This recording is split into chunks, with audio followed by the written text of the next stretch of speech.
Hi, I'm Jessie. And I'm Natasha. And together, we host Not Creative, the podcast that flips the script on creativity, bringing together the ones with the ideas and the ones who make it all happen behind the scenes. In each episode, we dive into the minds of creatives, problem solvers, and the people who prove you don't have to wear the creative label to shape brilliant ideas. Let's get into it. Hi, everybody. Hi. Hello. Welcome to Not Creative, the podcast that brings together voices from both sides, the creatives and the not creatives who make it all happen behind the scenes. We've got a really good guest today. We're really excited for this. Yeah. Hi, Kat. Hello. Thanks for having me. Thanks for coming. So Kat is basically a Wonder Woman because she's doing all the things. She is CEO, co-founder, and executive creative director of brand and design agency How and How, but she's also a regular keynote speaker, an award judge and an award winner, an ambassador and a mentor. And we take a deep breath then. And while she's doing all of this, How and How recently got their B Corp certification. So massive congrats on that. Thanks. Massive congrats. So, Kat, jumping straight in, we were really excited to have you here today because you wear both hats, like the creative and the not creative, like thinking about all of the different things that you do. So it will be really interesting to hear from you, like how can you fit all of the personas at the same time? Well, I don't know. I think I'm really lucky to have a really strong creative team. So two amazing creative directors, Chris and Priya in my team. So as ECD, I dip my toe in mainly just to, check in on projects when they're in finals or, important parts of the project and important parts in the process. But I'm not as hands-on as I used to be. So when we first set up the company, it was about 4 years ago, I creatively directed every one of the projects that was going through the studio. Probably since about a year ago or since Chris joined that I've been able to step back a bit, which has actually been a relief. I don't really miss it. I still jump in sometimes when I'm needed to with, if clients getting a bit funny about things or want questions or, or like I have a bit more of that relationship with the clients, particularly if they're founders. So it's more light touch now on the creative direction. And with the leadership role, I suppose I try and blend it all, but I just sort of make it work really. So I make sure that I'm able to drop in when I'm needed to on creative, but then most of my time now is spent doing new business or marketing stuff like the speeches I'm doing or just writing for different publications about design or the agency. So yeah, like to wear many hats, I think. I think it's really good to have both perspectives at the top level of a company, to have someone who is not just numbers focused or just creative focused, because it lets you pursue the best work and the best projects and kind of see those opportunities. I guess if we could start at a really basic question, what does creativity or creative mean to you? Wow, that's a good one. I think really, ultimately, you could argue that everyone is creative, like every person is creative and it's just manifests itself in different ways. But I suppose for us and what we do, and for me, creativity is the ability to use ideas and imagery and language to make people feel a different thing. And I think that's something we're always trying to do in our agency is take people from one feeling. Normally it's one of frustration because they have a bad brand or they're not able to communicate themselves well, and that's why they come to us, and then transport them to another feeling, which is one of hopefully happiness that they've now been able to communicate their problem better through creative. So it's, creativity is about being able to transform lives, but also hopefully even solve bigger problems as well. So I mean, everyone's creative, but it just, like I said, manifests itself in different ways, I think. We do have a little bit of a not so hidden secret agenda, which is proving that not creative people are really creative. That fits very nicely into our theme. But how does creative compel you? Is it a calling? Is it a curse? Is it a gift? Is it a practice? What is it that makes some people work in a creative field or not? It took me a really long time to understand what it meant, actually. And I think when I was young, I was really into drawing. I drew loads. I did lots of art. I did my A levels in art, and I was just about to go to do fine art actually at university. And my dad was like, "Oh, but you've always been really good at writing. I've always loved writing as well." So he was like, "Do a proper degree. Do a proper degree." So I read English at Bristol University instead, and I was always trying to get like creative. I was always trying to get art into my essays, and my tutors were like, "Shakespeare, it's Shakespeare. You can't," or "It's Chaucer." I should have really probably done history of art now, looking back at that then. But I was creatively writing about work. But I always felt like I don't know, there was something lacking. And my dad had been like, "Oh, you can always do art on the side, you can always be creative on the side and just do it as a hobby." But I don't know, I got out of the habit.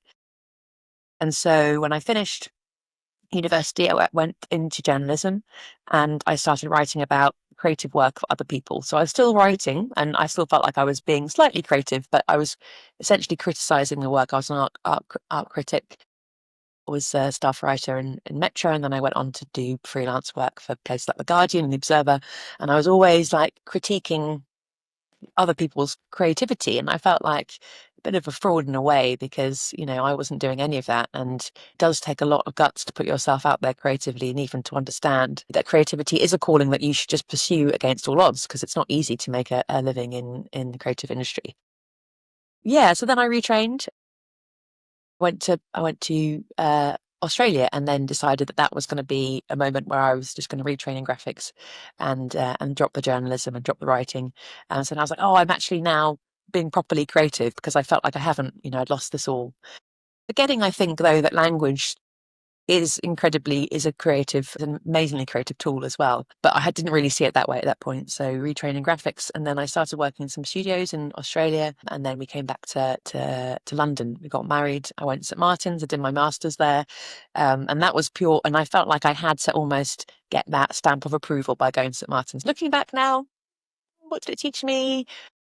We all cried a lot, and it was really tough actually, and it was all quite existential, and they were always telling us to do stuff that had never been done before, and we were like, oh my God.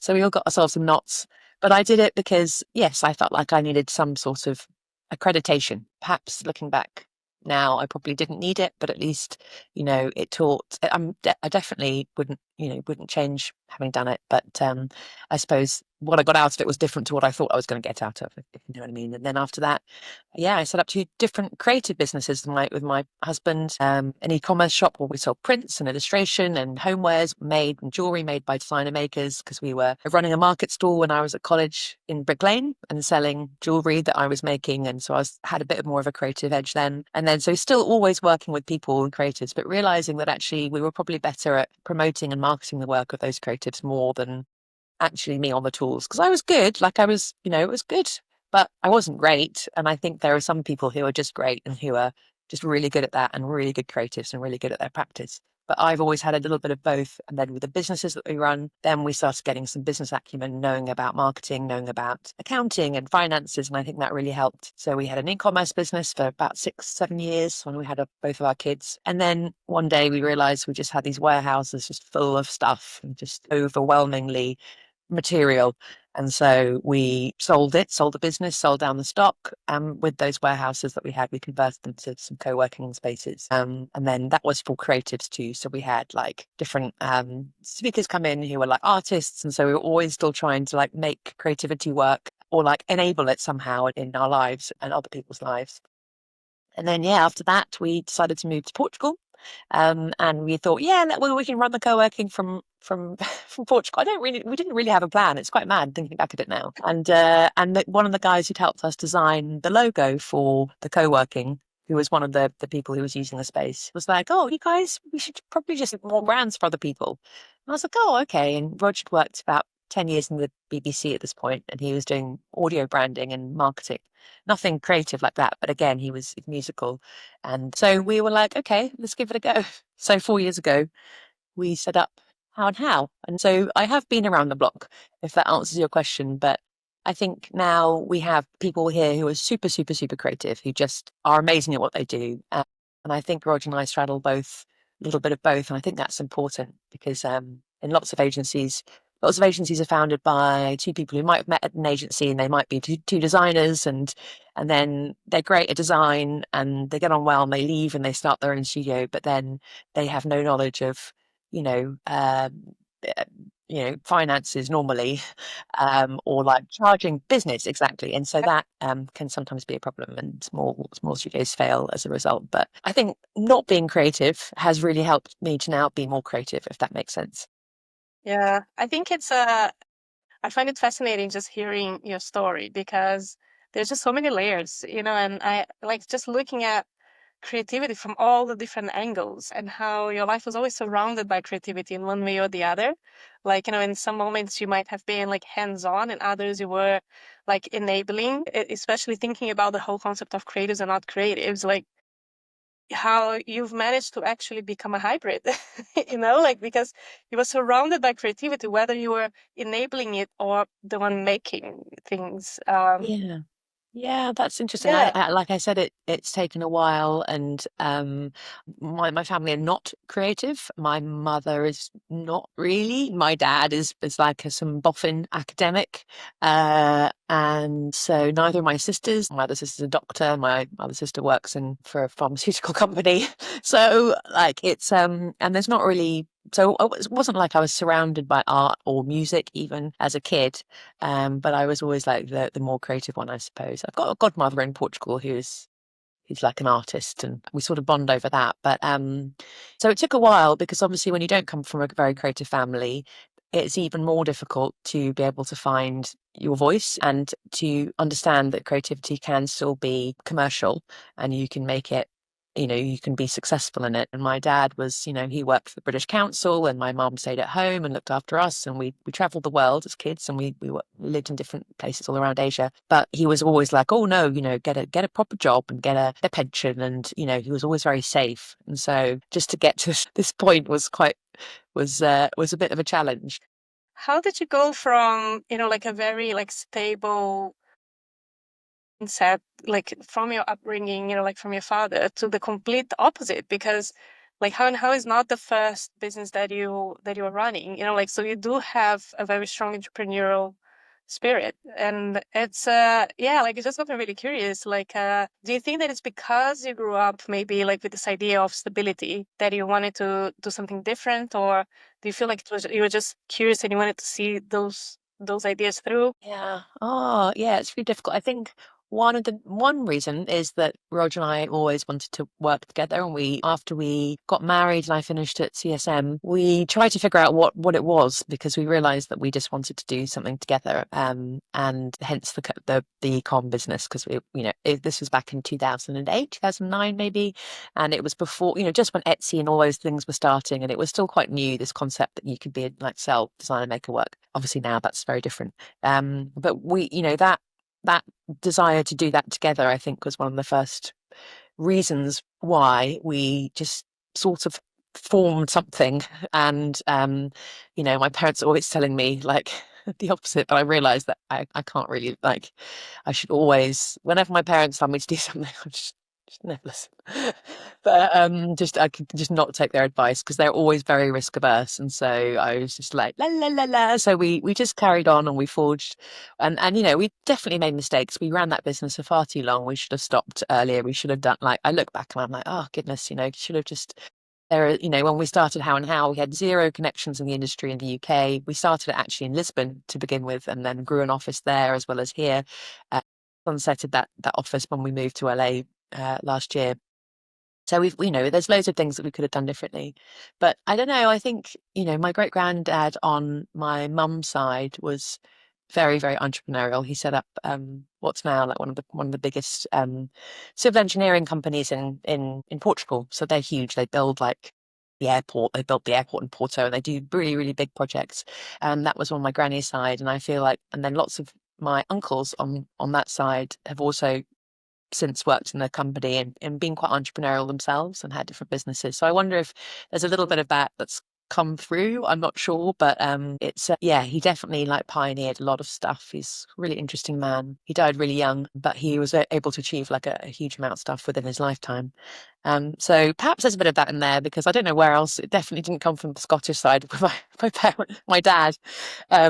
So yeah, you never know. You're like a combination of lots of different, bits of nature and nurture, isn't it? Well, I mean, speaking of nurture, one of the things that you said that I thought was really fascinating was you commented on the space you've created and the agency you've created as being a place to make creative happen, to really enable creativity in others and kind of bring that out. And I think it's really at the heart of why why Natasha and I feel so passionate about, this sort of enablement makes creativity better, creating the right conditions for good work to happen.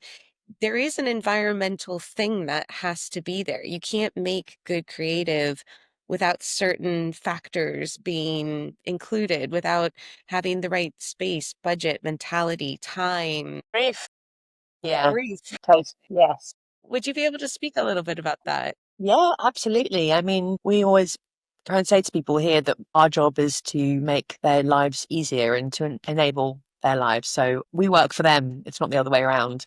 And I feel like we're constantly asking the team, what, like if they've got any feedback or if we can do things differently. But in terms of processes, like we realize that there's some fundamentals like really good client services, having an account manager on each project, just so that the creatives don't have to worry about any of that. It still shocks me how often people like designers are still having to like actually relay information to clients. And so now, obviously as a way of them just not having to worry about that, we have a special client channel on Slack, and then there's a designer channel, and the client services just are that filter.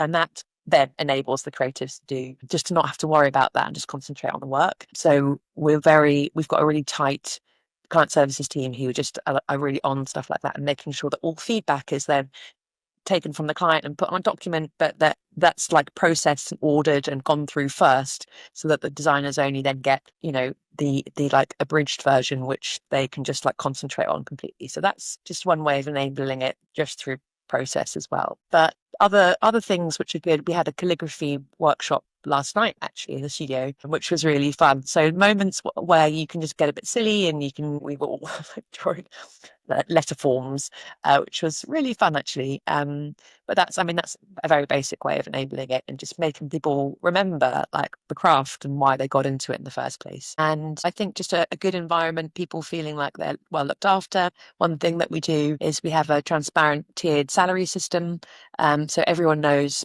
everyone knows what everyone else is on, and that enables more creativity too, because there's a lot of stress, I think, particularly with women. Obviously the gender pay gap is a massive problem still, and we did this because we knew that it's very stressful for people to not know if other people on doing the same role are actually being paid the same or more or less than them or whatever. So this was just a way of reassuring people that this was just how it was, and just almost like abstracting away that worry that people can have even in their careers about their salary. So that, I believe, is another way of just making people feel a bit more comfortable at work, a bit more just like they don't have to worry about that. Everyone knows where everyone's at, and also that they can see progression as well. So like, cool, okay, in my next one-to-one, I want to be on this role, on this title, on this bracket. So like, let's get there. And so it's just always, I think transparency also really helps people feel more relaxed at work.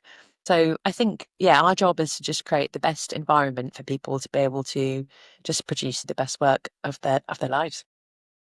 I love the salary transparency because I feel like this is something that is so taboo in agencies Yeah. and in marketing in general. And you're right, it does cause a lot of stress and anxiety, and you have this secrecy around, like no one can talk about money, and Yes. women are much more impacted, right? Like you have so Yeah. much data out there that like women are much more impacted. That's why there is a huge gap.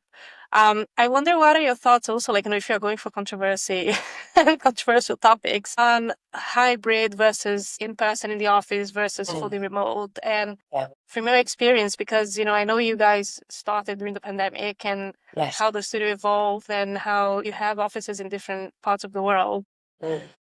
thinking again back in the concept of, like enabling creativity, how do you see the work environment in the sense of like, Yeah. physicality?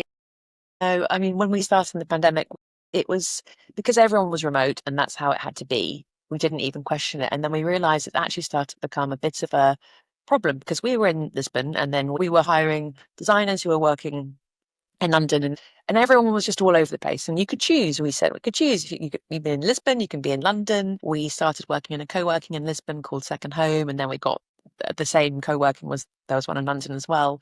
So then we started with these two offices and people could go in if they wanted. But then we realized it was really starting to get quite complicated because we had client services like one person over there in Lisbon, one person, one designer in London, so every single meeting had to be on like Hangouts. It had to be remote. It had to be a virtual meeting. So even if you just wanted to go just quickly catch up with someone, it's either Slack or you had to jump online. And the designers, which started like the design team started forming in London, were all just starting to get a little bit like, oh, some of the account managers are over in Portugal. Most of the account managers are in Portugal actually, and there was just starting to get. It was just everyone was on calls all the time, and it just again didn't enable creativity because everyone's like writing and then or designing, and then suddenly there's a call, and then you have to get back on designing and there's a call.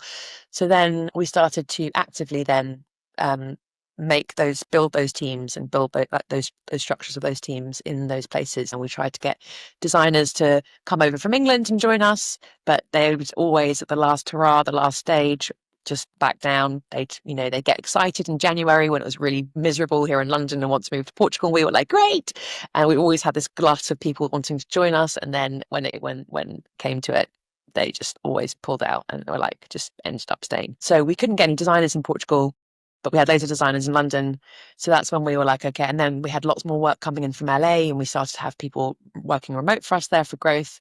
So we were all over. And yeah, and then we started realizing that actually in person is really important, of course, especially when you're I think doing something creative and you just want to look over someone's shoulder and you want to like go, oh, and like, oh, look at those guidelines. And there's like those serendipitous moments are so important for those moments when you just come up with an idea or you show someone a color or that's, so we really wanted to enable that too. So we decided to sunset Lisbon and move all the jobs either to London or to LA, and we gave people a choice. A few people almost moved to London, and then some people went freelance, and only one person remained remote because she's so essential. But Jojo, who's our new partnerships manager, who is in Lisbon, is the only full-time, fully remote person. But that's okay because she works with new business, so her role is not a creative one, because we've realised that creative roles do have to have some in person. So now we have a team here.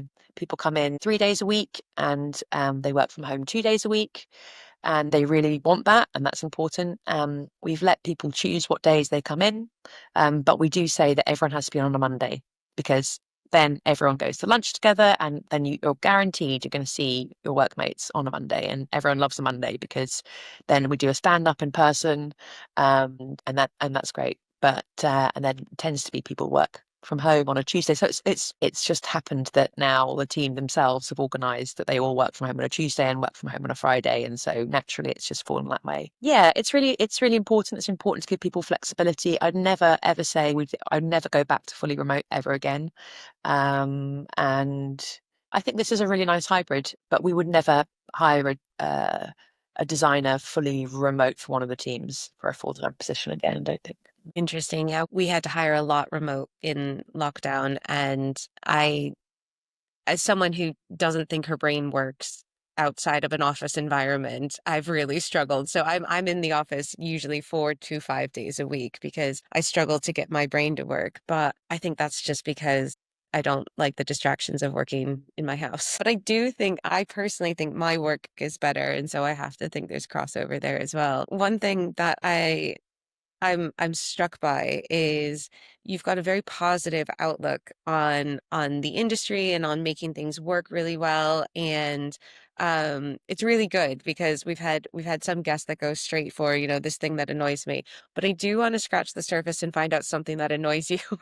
I have this fascination with Room 101. And so you're from the UK, so you will know the concept of Room 101, the show Room 101, I guess, as well as the George Orwell book, where you can banish a concept, an idea, a person, if you were feeling Oh, particularly don't get me started. malicious. But Nothing is off limits. yeah, nothing's off limits. We've had some very controversial things said, a great debate, but what would you put in Room 101 when it comes to creativity and making good creative? What would you put in Room 101? When it comes to making great creative, um, I would. Oh, this sounds really. So it's not a person.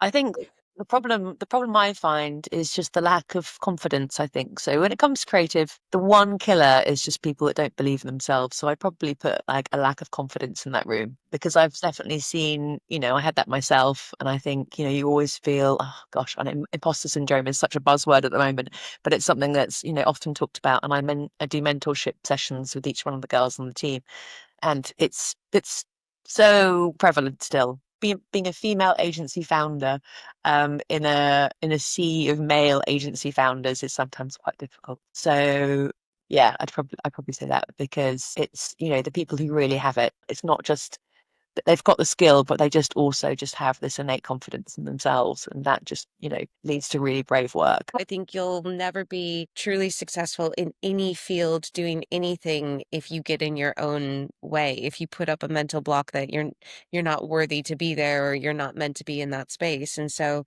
yeah, I love that. I think that's a great thing to banish. Yeah, Yeah. and I hear you in terms of I feel like women in general, they struggle so much. Yeah, like it's even the concept of imposter syndrome. It's something that I feel like it started as such a, like as a female concept. Like now more and more like some men will also say that, but it's this idea of like, not believing that you are good enough or that you belong or that you should be there. And as we raise into leadership roles and just having that belief in ourselves that like, no, I do belong here. And I don't care if you think I'm annoying. I don't care if, you're gonna call me names. Like I'm gonna stand for what I believe. And it's just so important, right? Like also to show to other women who are maybe starting their journeys that they can also do it. And, it's okay. So I love this room 101. I want to banish that too. I want to tell you everyone 101. It's really good. Um, I mean, I guess what in a transition then of thinking from things that enable and make good work happen, what are some of the things that you think non-creatives do specifically that make creativity better or that you value the most, for the creative output? Non-creatives. So I would look at my husband because he's definitely non-creative. He always jokes that he draws like a 7-year-old, which he does. He's really not creative, and I suppose what's helped is actually the finances. Having someone who can think about the money and think about the work, and then that enables everything. So I think what's really helped us is that he is really good at selling, and we've got this way of selling, value-based pricing selling, where we basically attribute a certain amount of cost to how much a client values that work. And that's been really, I think, instrumental in how we've been able to grow.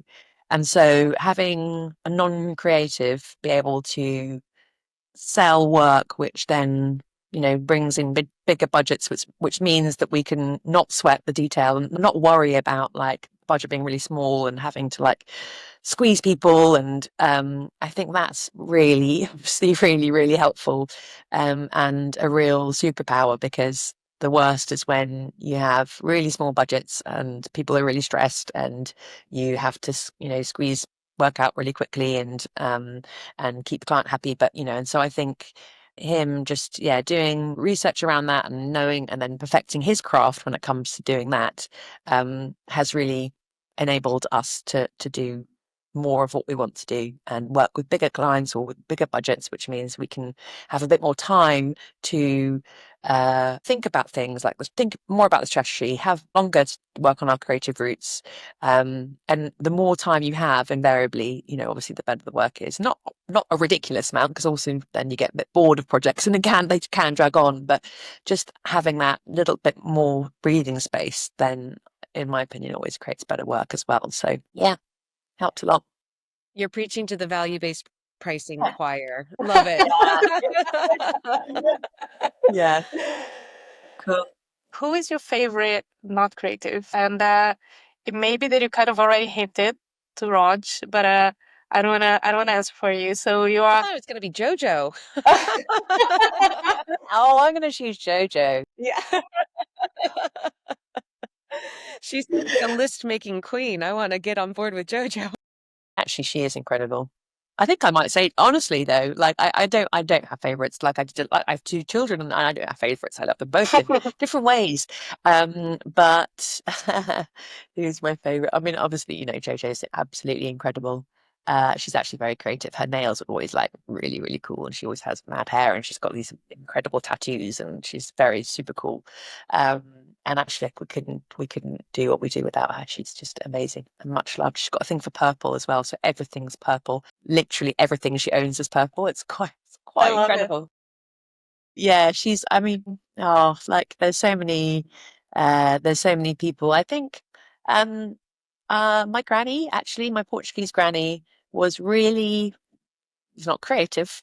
She had a really tough life. She had 10 kids. And my granddad was not easy. And I've always looked up to her, and I've always I named my daughter after her when she passed away. And yeah, she's been quite, even though she was like a Portuguese housewife and just was trying to manage this, house in the, gosh, over 100 years ago. Yeah, I've always drawn quite a lot of inspiration from her and her like resilience and tenacity. And she's definitely wasn't creative, but I really, really admired, what she did and what she went through, and how like her fortitude. So yeah, I'd probably say her, but also JoJo. Yeah. Perfect. I love those answers. And I also feel I have to say, you have a very enabling personality. Like, I feel like a little bit more fortified myself to go face my day, which is really, really nice. I'm so glad this was a morning session, because I think I'm going to navigate my day a little bit more positively. Oh, thank you. Yeah, no, it's great. Yeah, no, thank you. Yeah, I love mornings. I also love being in London as well, so I'm a little bit more chirpy, even though I was at the pub yesterday with everyone after the calligraphy workshop. But yeah. As an expat from the US, I love London. I just think it's the best city. It's an uncontroversial opinion. I'm like, it is the objective best city. It is a great city. I love how we always have expats one way or the other. Even when we are like Jess and I both expats in the UK, we are talking to a UK native who is now an expat also. Yes. Well, sometimes it's most, I think you have interesting lives when you do that. You just move around, and being a bit more nomadic as opposed to settled just means you have a different outlook. You can argue that's what most of humanity was based on. People Yeah. who are nomadic and who travel, and then people who settle and make stuff work where they are. But I think I've always been nomadic, which you guys must be as well. You're both all over the place. Yeah. Keeps things Yeah. fresh. Well, thank you so much, Absolutely. Kat. This has been a great chat, and to Jess's point, like I feel like very energizing for us. So Asking yeah, it was me. great having you. Yeah, really enjoyed it. Thank you so much. Thank you so much. Cheers, everyone. Thanks for listening to Not Creative.